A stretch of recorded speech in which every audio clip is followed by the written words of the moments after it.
and this is my outfit for the night. It's really kind of rainy, gloomy, cold outside, so I'm just trying to like add a pop of color but still stay warm and cozy. Going to this Thai restaurant and we plan to eat a lot tonight, so I didn't want to like wear anything too uncomfortable, if that makes sense, just to make space for all the food I'm going to be eating.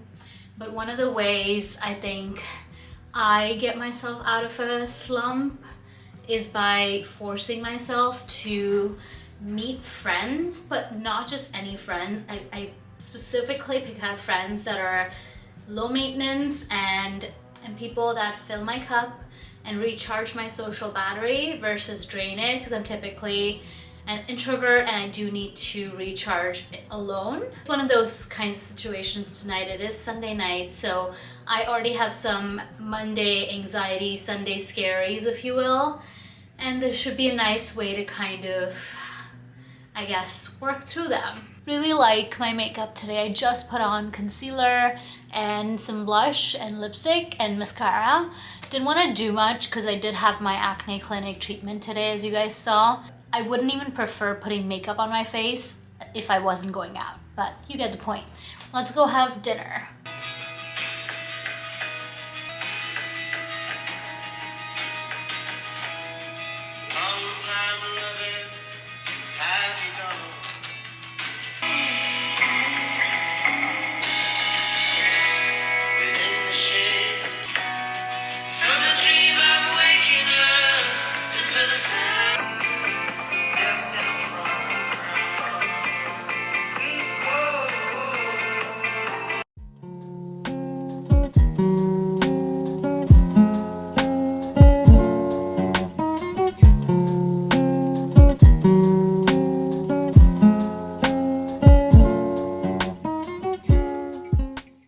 Alright, good morning. I spent the last day or so kind of getting myself out of the slump that I feel like I've been in for most of January, actually. I asked you guys if you had any questions for me on Instagram and on YouTube, and just gonna sit down and answer some of your questions to round out this vlog a little bit. So let's get into it. Holly said that she's taking a solo trip to New York in May. Any tips on navigating around New York City safely? Place recommendations, love your videos.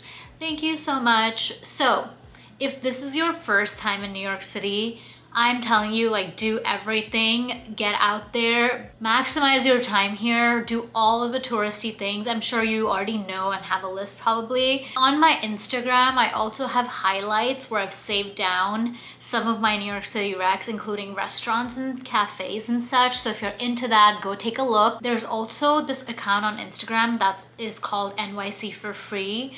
She posts a lot of events in New York. She does a weekly roundup of everything that's going on, from pop-ups to new store openings to giveaways. And I'm telling you, something's always going on in New York, so go check her out. Another thing to do is just take yourself to Central Park and just sit there, journal, read a book, just sit in silence, dog watch, people watch. I think from spring to fall, my favorite activity in New York is just being in Central Park. If you have friends here, I highly recommend going all out and doing a full-on picnic. Bring cheese, bring snacks, all that good stuff. In terms of navigating New York City safely, I have stopped putting in earphones when I'm out in New York City. I feel like things are getting a little bit sketchier here than they used to be a few years ago. So you definitely need to be aware and you need to be alert. You don't have to be hyper alert, but definitely be aware of what's going on around you. I also will say not a lot of people are careful about where they stand on the subway station when they're waiting for the train. Please stand as far back away from the platform as you can.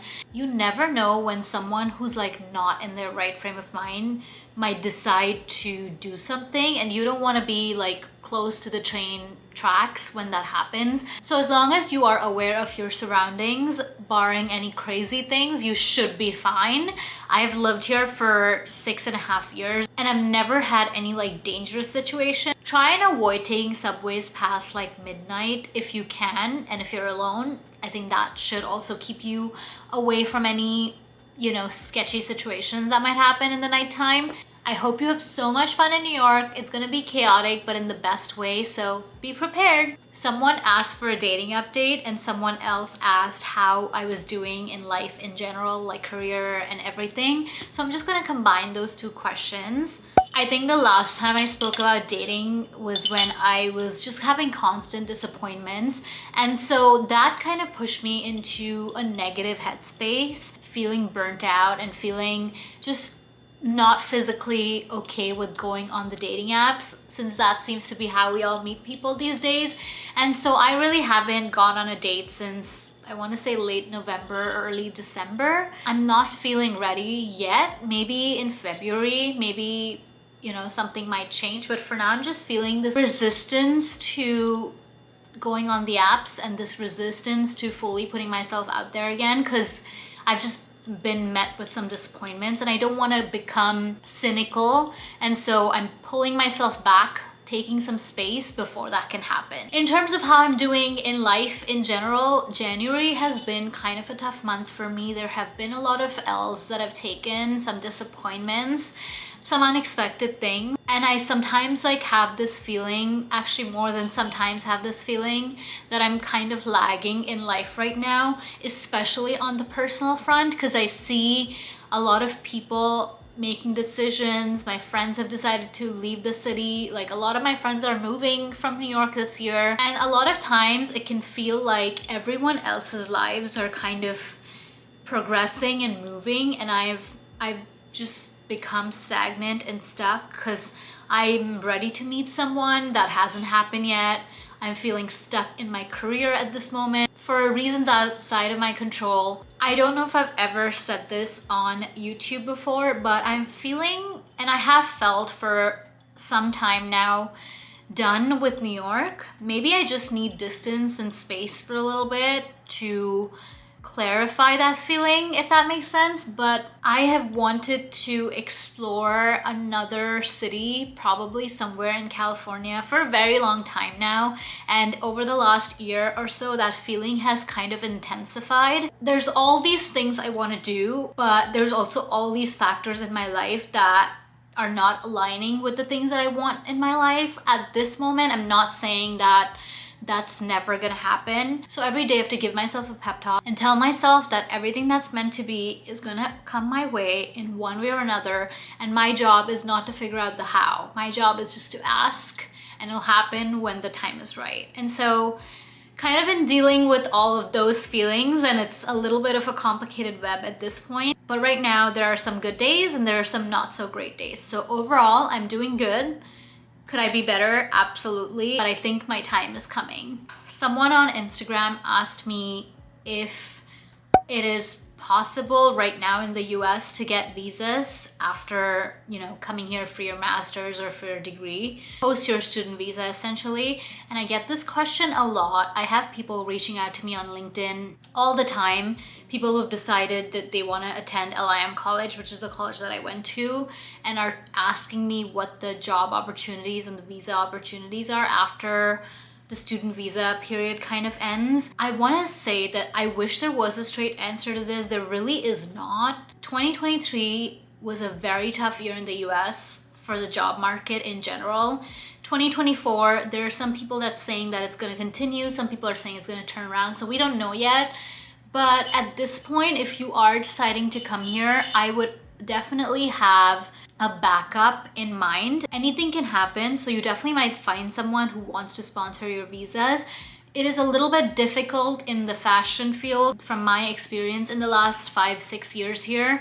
It is very hard to convince someone to sponsor your visas, especially if you're going into fashion.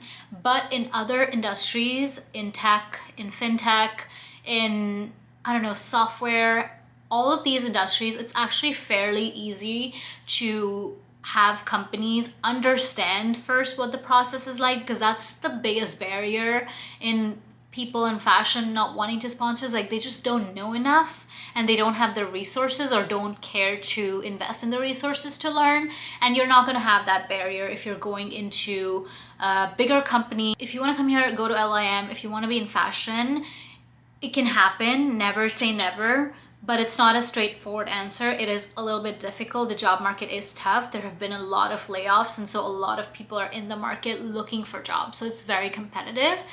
But if your core field is something different, if it's a STEM degree, I think you might have an easier time getting your visa sponsored. Someone asked me what my hair routine was because my hair has been looking really long and healthy at the moment. So thank you for first of all saying that, because it's been a journey. And my hair routine, I actually just recently did a video on TikTok going through all of my products, start to finish, in the shower, out of the shower. So I will link it down in the description box if you want to do a deep dive. But the highlights are that I've really nailed down a really good shower routine, a conditioning and mask routine, and then a post-shower routine with products that have worked for me. It's taken a lot of trial and error. The other thing is that I used to color my hair a lot, like at least once every 6 to 8 months. I've kind of stopped doing that. If you see, like, this is my natural hair coming in, and this is all the color that's growing out. Not that I will not color my hair again. I love experimenting with my hair, at least I used to. I've kind of gotten a more let me like slow down sort of phase with my hair at this point. But giving your hair a break between bleaching it is so key to let it breathe and regain its health, which is what I've done with my hair. It's really long at this point too. I think this is the longest my hair has been in the last 3 years or so. The other thing is to get trims or cuts at least every 6 to 8 months. I'm due for one right now. There are some dead ends that I need to get rid of. It might seem counterintuitive of cutting your hair shorter, but it makes it grow faster because you're getting rid of the dead ends that are kind of stagnating the growth for your hair. Always protecting your hair when you're using heat. So I use heat on my hair. I blow dry it every 2 to 3 days every time I wash my hair.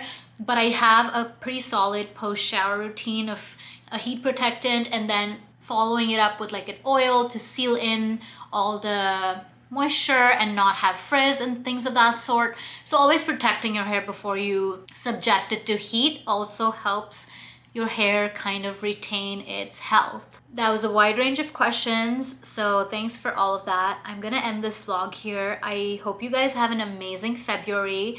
I'm actually going on a ski trip this weekend to Vermont, so I'm gonna vlog all of that. Come back next week for that video and all the exciting things. It's my first time ever skiing, and it's gonna be a time. It's gonna be so much fun, and I'm very excited. So thank you so much for being here. I will see you guys again in the next one.